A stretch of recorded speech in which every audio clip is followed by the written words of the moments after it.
Luke chapter 12 verses 16 to 19. And Jesus told them a parable, saying, The land of a rich man produced plentifully, and he thought to himself, What shall I do? For I have nowhere to store my crops. And he said, I will do this. I will tear down my barns and build larger ones, and there I will store all my grain and my goods. And I will say to my soul, Soul, you have ample goods laid up for many years. Relax, eat, drink, and be merry. So ang pamagat po ng message for today ay, Relax, eat, drink, and be merry. So titignan po natin na naging kwento ng taong ito, isa po sa mga parables ng ating Lord. Meron po munang ibang pinanggalingang eksena ng ating Panginoon at magandang pag-usapan natin bago yung binasa kanina para mas maliwanag ang lahat. Ang sabi po sa Lucas 12, 13 hanggang 21, nung minsan ang Panginoon, siya'y as usual, naghahayag ng gospel, nag-evangelize sa maraming tao, bigla-bigla na lang, among sa crowd, merong taong lumabas. At itong sinabi, Someone in the crowd said to him, out of the blue, Teacher, sabihan mo po yung kapatid kong lalaki na i-divide na yung inheritance with me. Pero ang sabi ng Panginoon, Man, Ginoo, who made me a judge or arbitrator over you? So dito po muna tayo. Sa kasagsagan ng magandang balitang ibinibigay ng Panginoon, sa kasagsagan na yung balitang iyon ay ipawang mga patungkol sa kayamanang panglangit at sa pagpapayaman sa kaluluwa, hindi pagpapayaman dito sa lupa, biglang meron pa rin among the crowd na ito ang kanyang pakay at priority. It's very, very apparent po sa sinabi ng taong ito sa ating Panginoon, maaring kamamatay lang ng magulang. Nung araw po kasi, I think even now, even though meron tayong mababalitaan bago pa mamatay magulang, gagahati-hatian na lahat. Sa Bible po, ganun din po kasi, pag namatay ang mga magulang, automatic yung may inheritance yung mga anak. At hahati-hatiin niya ng tama, di ba sa mga bata. Ngayon po, ito ang catch. Kadalasan po, hindi kadalasan, kundi ang norms pa sa Bible, malaki ang makukuha ng pinakapanganay. Opo. Yung panganay ay mas malaki makukuha. Bakit? Para ba mas mayaman yung panganay? Hindi. Kasi siya ang papalit ng pangalawang magulang ng kanyang mga kapatid. So, mas marami siyang gastusin. Yun po ang ibig sabihin nun. Mas mahaba ang PC niya sa mga bagay na para rin naman sa kanyang mga kapatid at sa kanyang sariling pamilya. Totoo po yun. Ngayon, ito po.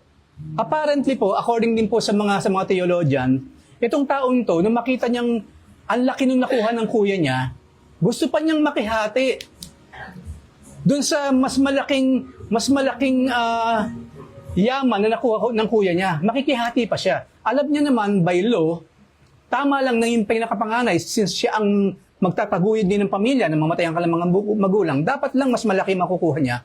Pero, because of his greed, meron na siyang nakuha kasi hati-hati lahat eh. Mula kuya hanggang sa pinakahuling mga magkakapatid, meron ng lahat nakuha yun. Pero tong taong ito, gusto pa niyang makihati pa rin doon mas malaking inheritance na nakuha ng kanyang kuya. Gahaman. Greed. Kasakiman ang naghahari sa puso ng taong ito. Kaya naman ang sagot ng Panginoon, ano naman ang kinalaman ko sa pinaghahati-hatian ninyong kayamanan? Kasi ang Panginoon po, ulitin ko, kapag siya nagbahagi ng kanyang masalita, hindi po yaman sa mundo ang ino-offer ng Panginoon. Hindi katulad sa naririnig natin sa ibang churches, yun ang sinasabi sa mga members.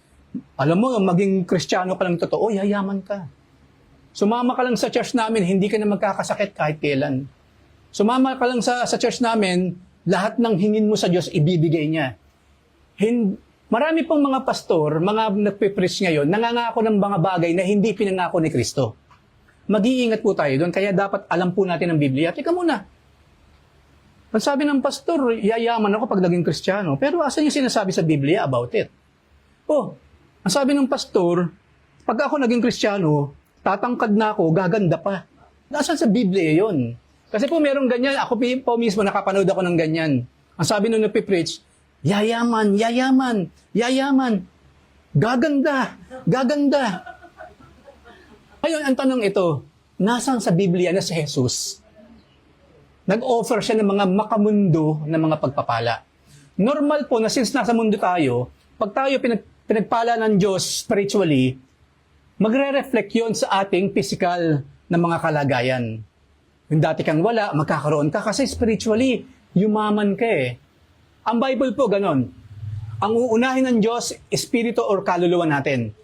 At saka pa lamang idadagdag yung mga bagay na pangangailangan po natin sa buhay. Hindi po vice versa. O sige anak, para tumanggap sa akin, payayamanin kita. Wala pong sinasabing ganun sa Biblia. Kaya nang sabihin ng taong ito, Lord, kausapin po niyo yung kuya ko para yung yamang mas malaki na nakuha niya, i-share niya rin sa akin para madagdagan din yung aking inheritance. Kasakiman, kaya sabi ng Panginoon, huwag niyo kong ilagay sa ganyang klase ng mga bagay. Hindi niyo naiintindihan ang aking sinasabi. Yamang makalamit kasi ang ino-offer ko. Akala mo, yun ang pakay ko sa inyo upang financially yumaman kayo, lahat ng gusto niyo mabibili ninyo? No, it's not. Sariling issue niyo yan sa buhay. Greed, yaman, kalusugan lang ang inyong pakay, sa inyo yan. Kaya sabi ng Panginoon sa verse 15, and Jesus said, sa kanilang lahat, hindi lamang doon sa taong yon, take care and be on your guard against all covetousness. For one's life does not consist in the abundance of his possessions. Maraming tao walang ginawa kundi magpayaman. Mali po ang ginagawa nila. Wala pong masamang yumaman. Kung tayo masipag, matalino, marunong humawak ng pera, yayaman talaga tayo. Pero hindi po doon nakasalalay ang ating mga kaluluwa. Kasi maraming tao, doon na sila tumingin. Ulitin ko po, walang masamang yumaman. Marami pong Kristiyanong mayaman. Pinayaman ng Panginoon. Pero yung ibang tao nga po kasi katulad nito, talagang pusit isip niya, nasa pagpapayaman na lang, at ang Panginoon hinihila niya sa kanyang pagpapayaman. Marami pong taong ganyan, di ba? Isang example ko na po yun, yung mga preachers, yung mga pastor, na nangangako ng mga bagay na hindi naman pinangako ng Diyos. Kaya yung mga member ngayon, hindi na nakuha yung mga pinagpe-pray nila, bagsak po sa pananampalataya. Hindi lang yun, sisisin pa ang Diyos. Akala ko ba, Panginoon, kapag tinanggap kita, okay na ang lahat, wala na akong problema. Akala ko ba, Panginoon, kapag tinanggap kita, tataas ang sahod ko. Kaso nga, hindi naman kasi yun ang pinangako ng Diyos. Ipinangako lang ng tao yun. Doble-doble ang kasalanan ng taong yun na nangangako ng mga bagay na hindi naman ng Diyos ang nangako. At bandang huli, Diyos pa ang masisisi. So dito po, covetousness ang nakita ng Panginoon. Kasakiman. Pagiging ganid sa mga earthly possession. At yun mismo nakita sa taong ito. At because of that, yun ngayon ang itinuro ng Panginoon sa lahat at maging sa atin po sa mga pagkakataong ito. Wala pong masama, bumili tayo ng mga bagay na kailangan natin. Pero hindi ba kadalasan nga nakakabili tayo ng mga bagay na gusto lang natin eh. Ako po personally po, ang aking attitude pagdating sa pagbili, kung talagang kailangan ko, bibiling ko. Pag gusto ko lang, matagal kong iikutan yan sa mall. Kapag pangatlong ikot ko, hindi ko pa rin binili, hindi ko talaga kailangan yun. Anyway, may pamilya naman ako, pwede ko namang ipantustos ng pag-aaral. Yung, kung sakaling may extra man, pwede mo namang ipantustos yun. Ibigay sa family, sa mas pangangailangan, let's say. Hindi lamang yun, kasi marami tayong dapat paghandaan. Kanina choices, di ba? Pinaghahandaan ng langit. Gayun din naman, kung meron tayong mahawakan, huwag nating sarilinin. Kasi marami akong pwedeng pagkagastosan na mas mahalaga. So wag tayong hoarder. Kanina napag-usapan din natin yung mga hoarders. Akala ng tao, mas marami siyang pag-aari, mas masaya siya. Hindi po totoo yun kasi yung sinabi ng Panginoon. Kasi di ba may mga taong kapag ako nagkakotse na at dalawa pa, masaya na ako nun. Magkaroon lang ako ng bahay na 5 ang kwarto, santambak ang mga banyo, okay na ako dun. Pero sabi ng Lord, hindi. Akala lang natin yun na kapag nabili na natin lahat, then we will be happy. Pwede bang magsinungaling si Jesus Christ sa sinabi niyang ito? Hindi po. Hindi po. Sa mga ibang pagkakataon po, pag-uusapan pa natin, yung mga practical na mga teachings ni Jesus Christ, ang laki po na may tutulong sa atin sa pang-araw-araw natin pamumuhay. To the point, makakaipon tayo ng pera. So, mag-ingat daw sa covetousness. Ngayon, because of this sin, dahil sa pangyayaring ito about covetousness, meron na namang ikinuwento ang Panginoon, isang parable na related sa kanyang sinasabi dito against covetousness. So tingnan nga po natin sa verse 16. And Jesus told them a parable, saying, The land of a rich man produced plentifully. And he thought to himself, what shall I do? For I have nowhere to store my crops. Ang sabi ng tao, saan ko ilalagay ang aking mga kayamanan? Napakayaman ng taong ito. Nakita ninyo kung anong klase ng problema mayroon siya? Saan ko ilalagay ang aking kayamanan? Naging problema natin to minsan? Na-experience po ba natin nagkaroon tayo ng ganitong klase ng problema? Hindi natin alam saan nalalagay yung pera natin? Mare, hindi pa, no? Pero maraming tao ngayon, saan nilalagay? Sa maleta. Maleta. Hindi lang yun. Kasi hindi pwedeng ilagay sa bangko, mahuhuli kasi matatrak eh. Bumibili ng malalaking kondominium, hindi niya naman titirhan, pagtataguan niya lang ng mga maleta niyang pera. Na even he himself, hindi niya alam kung magkano na yung naiipon niya. Maraming tao po ngayon ng mga mayayaman, wala silang mapaglagyan ng kanilang mga pera. Yun ang problema nila ngayon. Saan ko itatago yung kayamanan ko? Totoo ba yun na walang mapaglagyan ng pera? Meron tayong pwedeng paglagyan ng pera. Yung pagtulong na lang sa kapwa, pwede tayong maglagay ng pera doon. Pero alam nyo, ang napaka-ironic, kung sino pa yung mga kapos, sila po yung talagang mas generous tumulong sa kapwa. Kasi po naranasan nila yung maging kapos din. Kumbaga, nang makita nyo yung tao na nangangailangan ng pera, at dinaanan nyo, o pwedeng dinadaanan pa niya hanggang ngayon, meron siyang empathy. Hindi lamang simpatsya, meron siyang empatsya dun sa tao.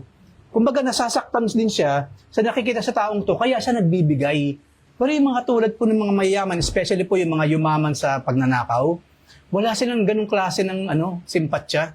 They have no sympathy, they have no empathy. Magkakamal lang sila ng magkakamal at wala raw mapaglagyan habang ang taong bayan nagkakandahirap. Merong paglalagyan ng mga taong yan.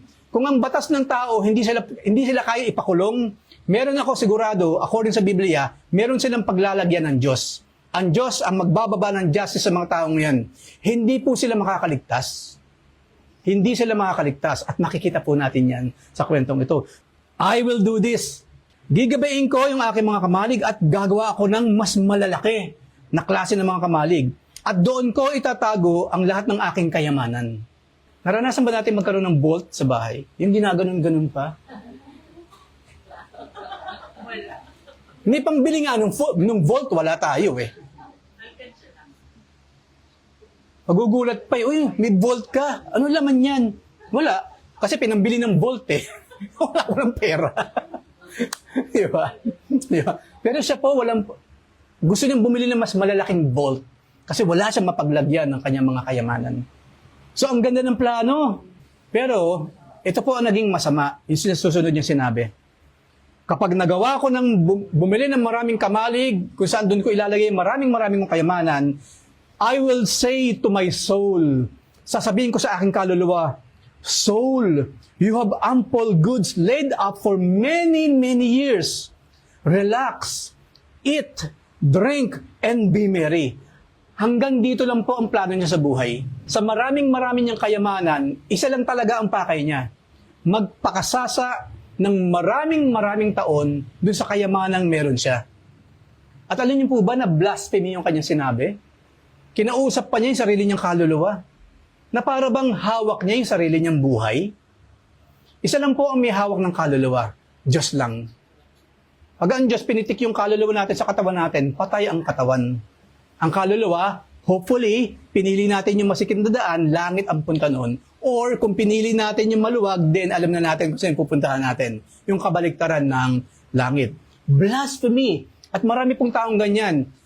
Lahat ng tao, inilalagak ang kanyang buhay sa kayamanan, wala pong paglalagyan sa langit. Kasi lumikha na sila ng sarili nila ng langit sa panggitan ng yaman nila sa lupa. Di ba maalala niyo nung nakaraan, pinag-aralan natin si Lazarus sa kayong mayaman? Ganon din ang kwento. Nagpasasa siya habang siya nabubuhay. And after nun, saan siya natagpuan? Sa Hades. Sa daigdig ng mga patay na kung saan dun siya pinahihirapan. At ito na naman, same. Kapareho nung error na ginawa ng taong yon. At masayang-masaya pa siya. Nakita din niyo, walang pwesto ang kapwa niya sa kanyang puso. Ang sa kanya lang, magre-relax ako. Kakainin ko lahat ng gustong kainin. Iinumin ko lahat ng gusto kong inumin at magsasaya ako hanggang ako nabubuhay. Hanggang dun lang siya.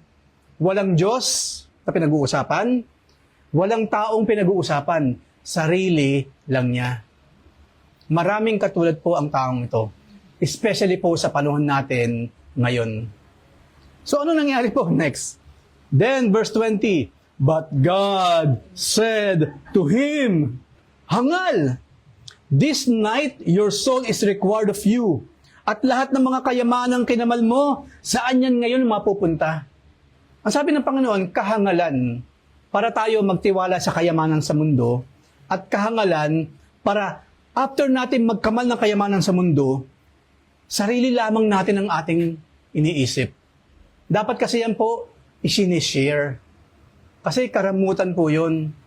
Dapat may puwang ang mga mahihirap, may puwang kanyang mga mahal sa buhay, at lalo na mayroong puwang sa kanyang buhay ang Diyos na nagbigay sa kanya ng mga kayamanang ito. Kasi nga, hindi ganun ang nangyari.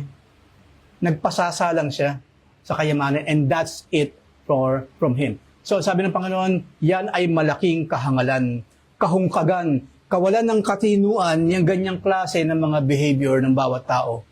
Hindi po kasi lahat ng perang nasa kamay natin, sa atin talaga. Hindi po. Maaring yung mga perang tinatanggap natin, ipinapadaan lang ng Diyos sa kamay natin para sa ibang tao. Yung mga perang yan po, hindi lang para sa atin yan. Para po sa marami. Kaya wag nating sasakimin. Bukod sa pamilya nating sarili, mayroon pa tayong mga mahal sa buhay, mga taong nangangailangan na kinakailangan makarating din yung porsyento man lang ng perang ipinadaan ng Diyos sa ating mga kamay. Huwag ba natin kalilimutan yon? Hindi lamang para sa atin, lahat ng ibinibigay ng Diyos sa atin. We must share it, especially sa mga taong kapos sa kanilang mga buhay. At doon po nagkulang ang taong ito. Kaya sabi ng Panginoon, sa gabing ito, kukunin ko ang buhay mo. Saan ngayon mapupunta yung mga ipinagmamalaki mong kamalig na punong-puno ng kayamanang hindi mabilang? Saan mapupunta yan? So is the one who lays up treasure for himself and is not rich toward God. So in short po, namatay nga itong taong to later that night. At lahat po ng yaman na meron siya, saan napunta? Kung saan-saan na lang yung kanyang pinagmamalaking yaman. At ang tanong po ito, saan ngayon siya pupunta? Of course, alam na natin ang kwento. Ang kwento po, katulad po na nangyari doon sa rich man sa panahon ni Lazarus. Siya'y magdudusa ngayon, hindi habang buhay, habang panahon ng walang hanggan doon sa dagat-dagatang apoy.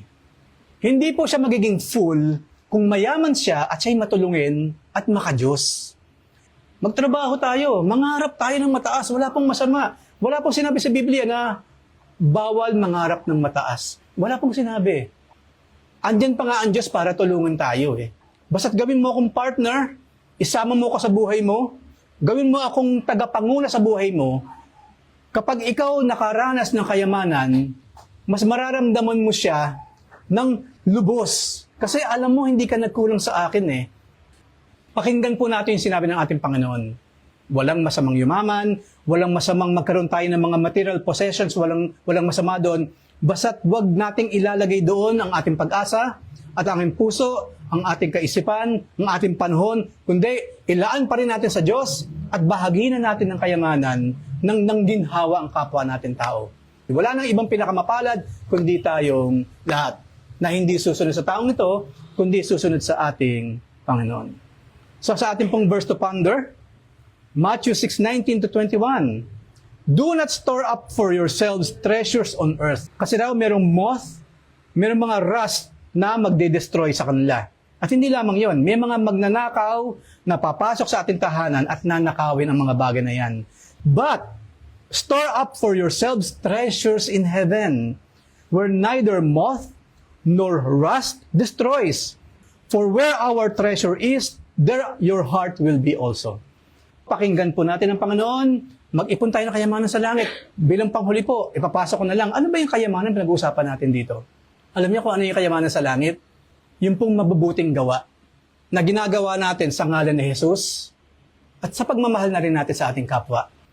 Mahalin mo ako anak bilang iyong Diyos at tumulong ko sa kapwa mo. That's it. Yun po yung kayamanan sa langit na pinag-uusapan natin. Napakadali lang po nun. Basta tayo mapuspos ng banal na espiritu ng ating Panginoon. Tayong lahat po yumuko, tayo manalangin. Lord, maraming salamat po sa maikling kwento ng taong ito. Pero napakalalim, napakataas, napakalaki ng epekto sa aming mga buhay. Lord, maraming salamat na even doon napakahirap ng buhay, may nakakain pa rin kami. Lord, maraming salamat. Meron pa rin kami mga bagay na tinatangkilik or mga possessions here on earth. Hindi man ganun karami, pero enough for us to be happy. Lord, maraming salamat dahil totoo ang iyong sinabi that you will never leave us, you will never forsake us.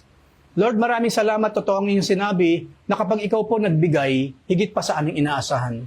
And Lord, muli po pinagkakatiwala namin sa inyong mga buhay. Ang aming kaluluwa, ang aming mga katawan, ang aming mga mahal sa buhay, ang aming mga negosyo, ang aming mga trabaho, ang lahat po ng ito pinagkakatiwala namin sa makapangyarihan at mapagmahal ninyong mga kamay.